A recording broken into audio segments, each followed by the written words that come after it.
do you continue to kind of reassess and go, okay, how can we raise the bar a little bit higher? How can we do a little bit more next time? We've recognised we need to do something different.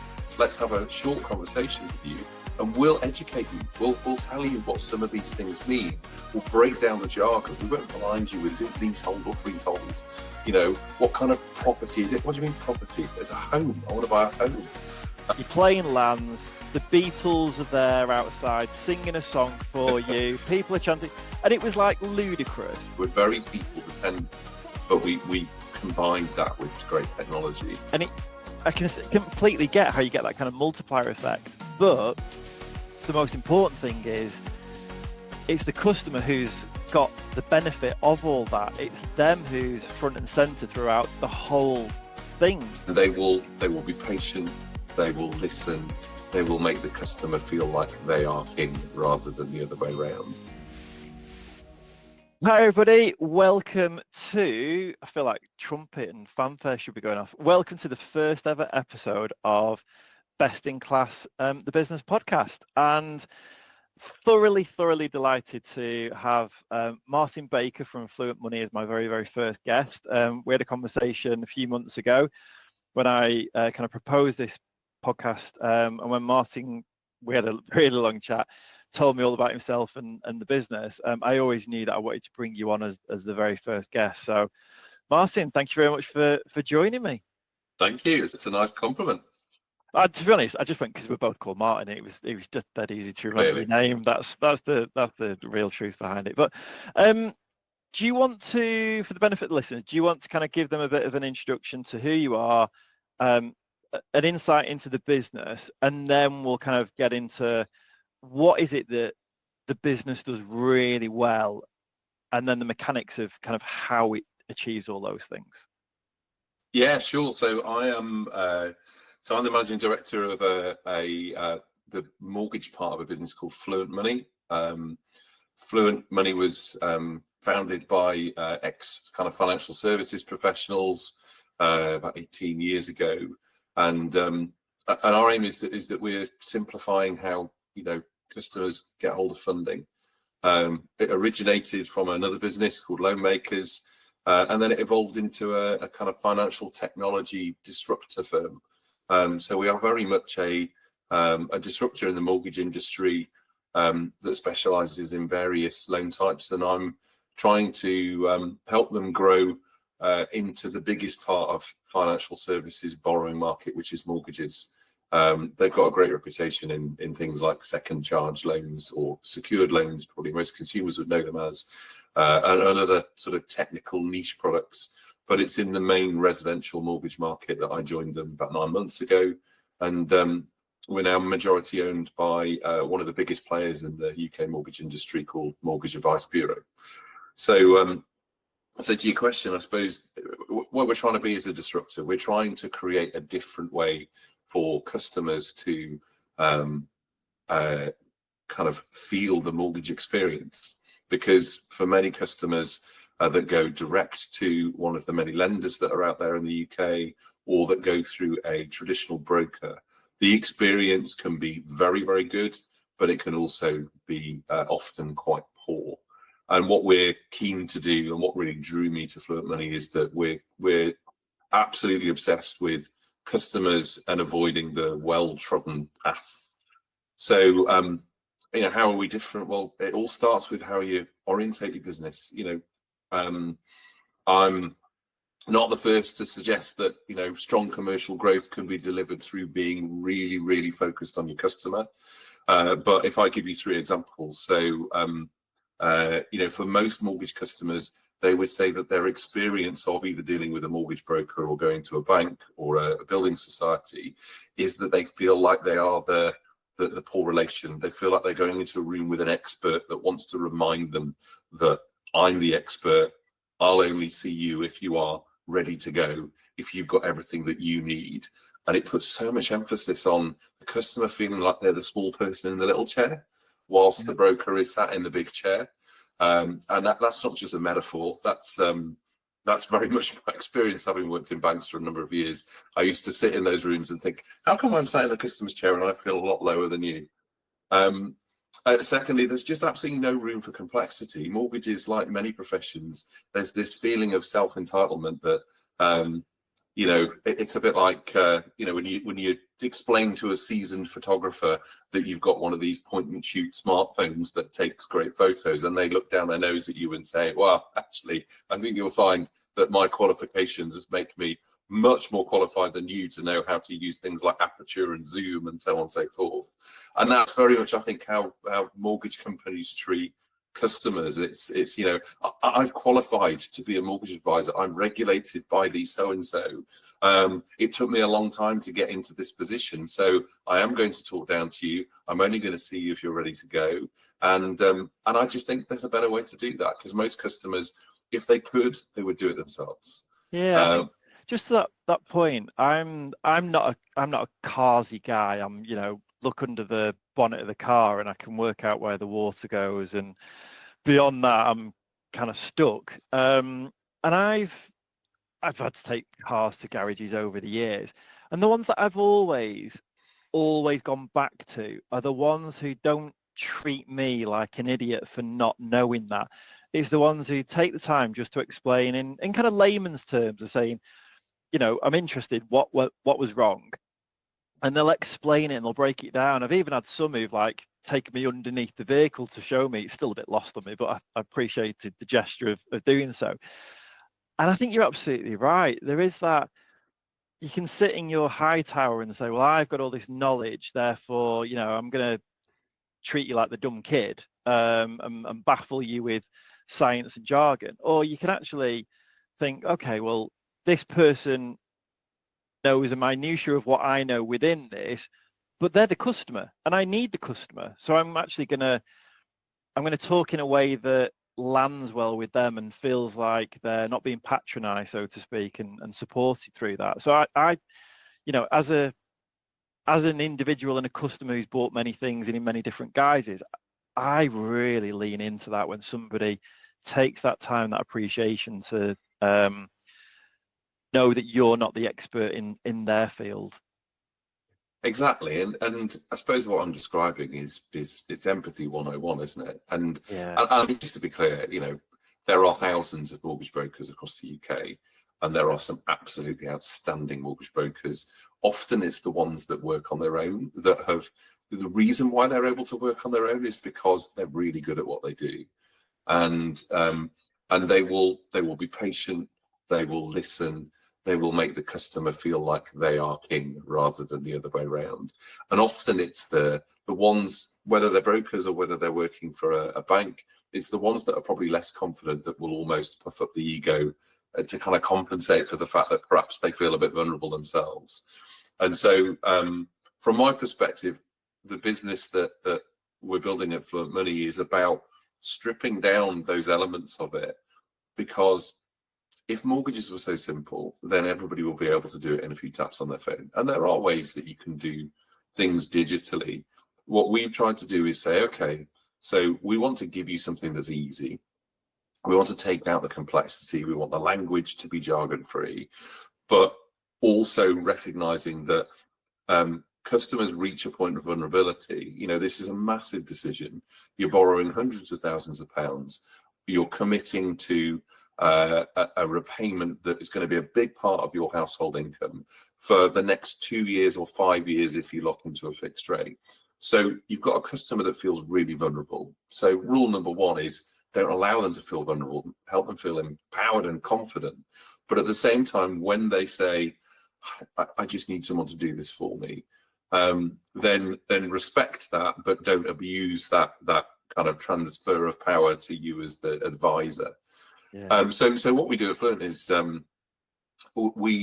if you go back to what I was describing about, there's some absolutely fantastic self-employed brokers, for example. They've made the bold decision to go and, not work for the man, but I'm going to work for me. I'm confident I'm good enough that enough customers will come to me and benefit from my advice that I'll be self-sufficient.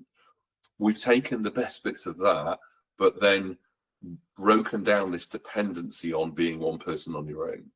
So Fluent Money is effectively, it's a production line. I kind of don't like my team describing it as a production line because it evokes the wrong feeling. No customer wants to be in the middle of a chain gang process. But from a mechanics and operations, it makes sense. It's kind of moving the customer through the journey with different people who were good at different touch points. But like you say the word production line, everyone just thinks about a factory, and you think, well, hang on, I don't want to be part of that. That's not the experience I'm after. But yeah, from an operational perspective, I'm very familiar with that kind of concept. There's a description of it in recruitment of how it can work really, really well. I'm on board with what you're saying with that, but I get how people can I'm showing my age because I was educated in the 90s, so I was familiar with Kaizen and Toyota, and them being heralded as God's gift to managing things at scale. But a lot of the principles apply to how we do things. We're very people dependent, but we combine that with great technology. So, for example, think about that great experience, that highly empathetic self-employed broker. What's the one thing that they can't do? They don't have infinite capacity. They are, if they're serving one customer, then that means that customers they've served before will have to wait to get an update on their mortgage. The average mortgage takes 3.5 months from the moment you apply to when the house move goes through or the deadline's met to switch from one fixed rate to another. So no matter what we try and do, there's always a lengthy period of time to wait. So what we've done is we've broken that dependency on and I don't like describing our advisors as brokers, because to me, broker describes the one-man band. It describes the person who, no matter how empathetic and brilliant they are at their job, their biggest constraint is their personal capacity. I can't see the next customer waiting, because they've heard good things about me, because I'm still dealing with previous customers who are in that journey of 3.5 months. I can't help the customer that's desperate for an update because their house chain's fallen through, because my broker is in a conversation with the next customer, which makes me feel, so you're not bothered about me.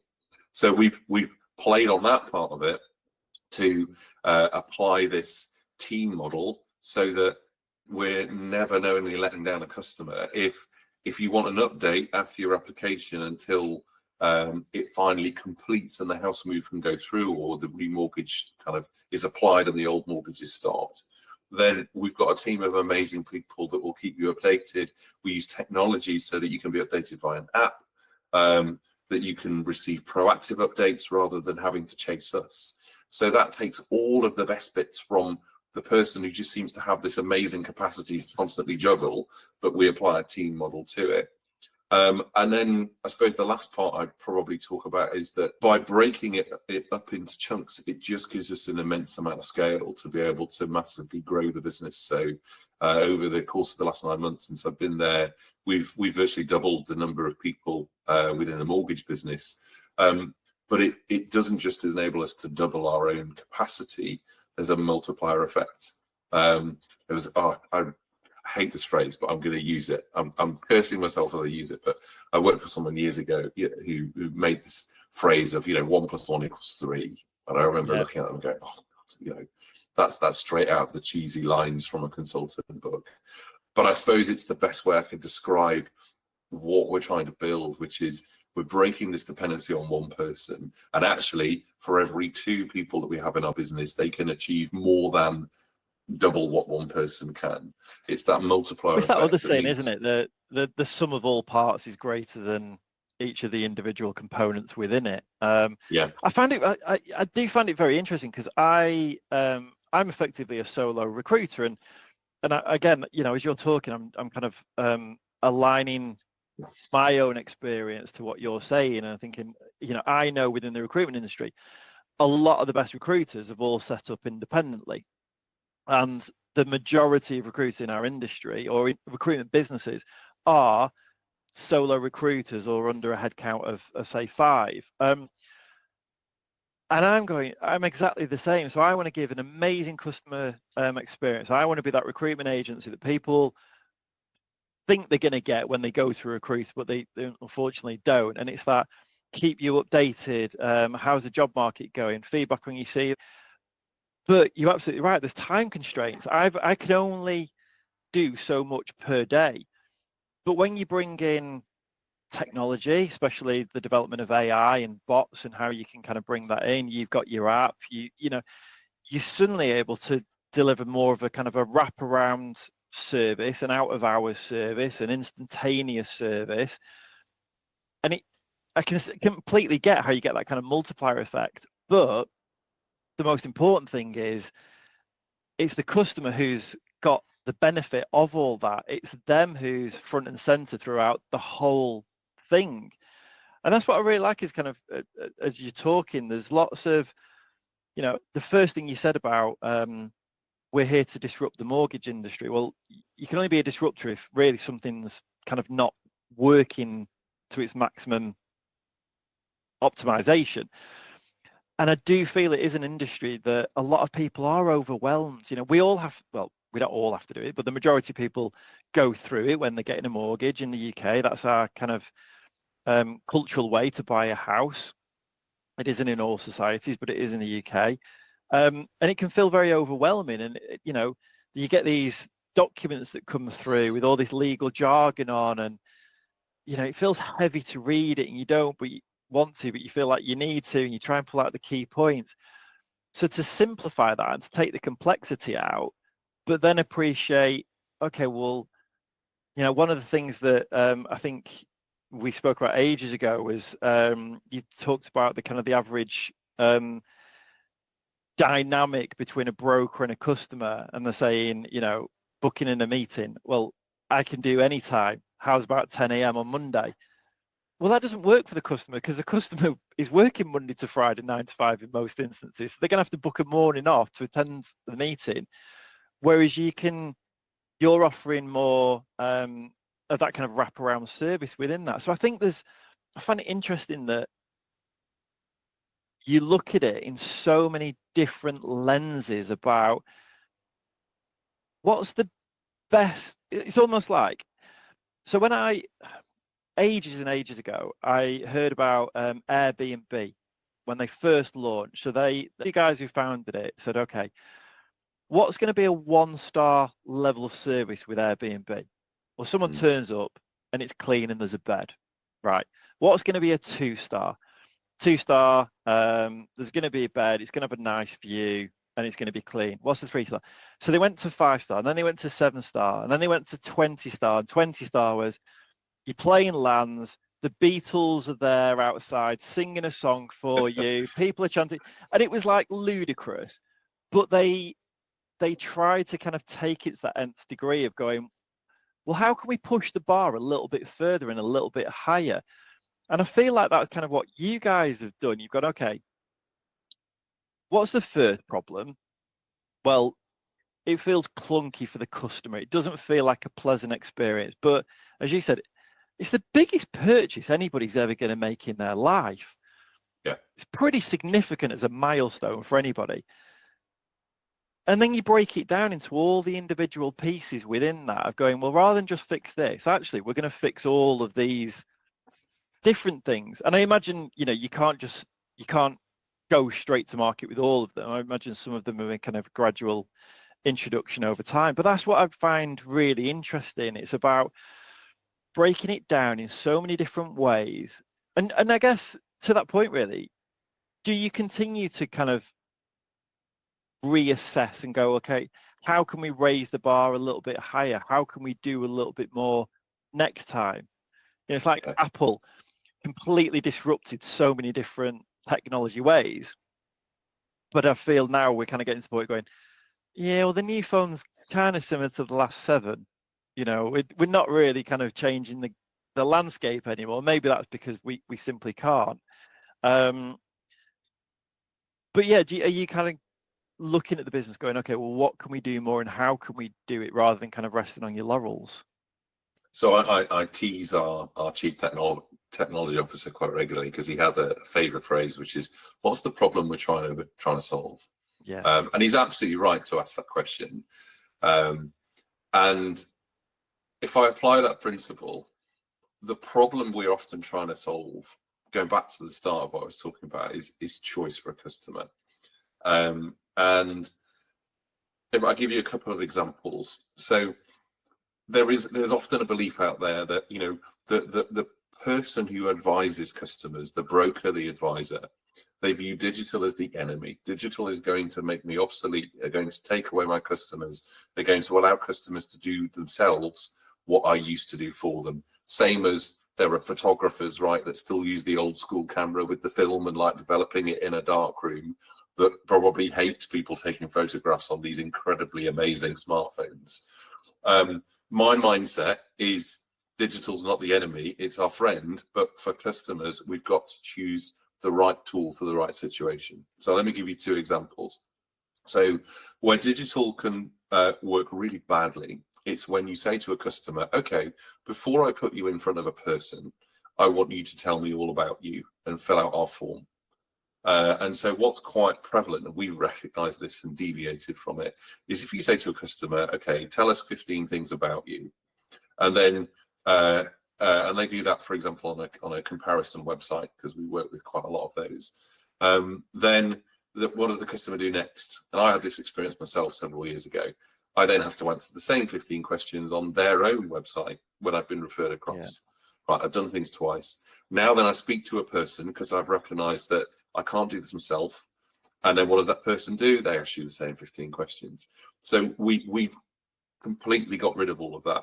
We like to get people through to people as early as possible, because not because we're Luddites and we're ignoring the digital world, because we recognize that when you starve a customer of choice, what do? They just stop and go, hell with this, I'm not doing it.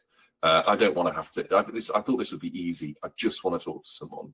And we get a lot of success from just allowing customers to talk to our people, so that we do the work for them. We take the effort out of the process. Second example, though, to flip it on its head, what's the one thing that digital can do that people struggle with? So a lot of our customers, they don't have time during the day. So they're at work, like we are. So I'm sat down in front of the football, or Married at First Sight, or Britain's Got Talent, whatever's on TV, and I'm kind of lazily browsing through my phone, and I think, right, I need to sort the mortgage out. So at 9 o'clock at night, I'm tapping away on my phone. I find that, oh, that's good. I feel a bit empowered now. I can do something. But then the journey grinds to a halt, because when's the mortgage broker or the advisor going to be available to get back to me? Not till 9 o'clock the next morning. Yeah. So back to your earlier point, what's my first challenge at 9 o'clock the next morning? I'm at work. Yeah. So what was convenient to me in the evening suddenly grinds to a halt. So what we've recognized is that actually for us, we lose opportunities. If a customer's doing something at 9 o'clock at night, well, yes, okay, I could create a 24/7 operation and probably outsource to different time zones and do it, you know, like everybody was doing in the early sort of noughties.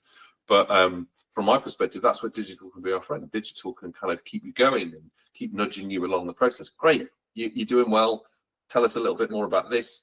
But then why don't you, at the end of that, tell us when's the most convenient time for you? And not an appointment, because an appointment creates an expectation with a customer that, well, you were going to ring me at 10 o'clock. It's 2 minutes past 10. So yeah. I'm now really annoyed because you've wasted 2 minutes of my time. So, you know, what's an interval of time across the day that's most convenient to you? And then we'll ring you then. So then we're not plaguing you with calls at 9 o'clock in the morning, which you can't answer because you're, you know, teaching a class full of kids. So that's how we found a way to do things conveniently using technology, but at the same time, not forcing technology on people at a stage in the journey when they just want to talk. A first-time buyer is a great example. Someone that's never been on the property ladder before. What's their biggest challenge? They go into an estate agent, and the estate agent says, great, but I need to know you're good for the money, because I'm not going to allow you to see that house unless I know you can afford it, because I don't want to waste my time. Yeah. So go and get a mortgage offer from a broker somewhere, and come back with that piece of paper to prove that you're good for the money. So they go off to a mortgage broker, and the mortgage broker says, have you found a property yet? No, I haven't found a property. Well, when you found a property, then come back to me. So you've got this poor, knowledge-light person who's just trying to get on the property ladder, who doesn't understand a damn thing anybody's talking about, who's going, well, I've been to them and they've said talk to you, and now I've been to you and they've said talk to them. So again, we've recognized we need to do something different. let's have a short conversation with you, and we'll educate you. We'll tell you what some of these things mean. We'll break down the jargon. We won't blind you with, is it leasehold or freehold? You know, what kind of property is it? What do you mean property? It's a home. I want to buy a home. You know, are you currently in the UK? You know, are you a smoker? What's that got to do with me getting a house? So, you know, these are all things that the industry had tagged onto it, you know, for various different reasons that just make customers go, I someone just make it stop. Yeah. And that's what we're trying to do, is not make it stop, but start in a different way. Love it. Excellent. Thank you so much. We've come to the end. So one thing I want to kind of do with this podcast is have each guest leave a question for the next guest. But as guest number one, I haven't got anybody who's been able to kind of put forward a question for you. So I've come up with one for you. So what I'm going to ask is, what's a belief that you held in your early career that you completely changed your mind about?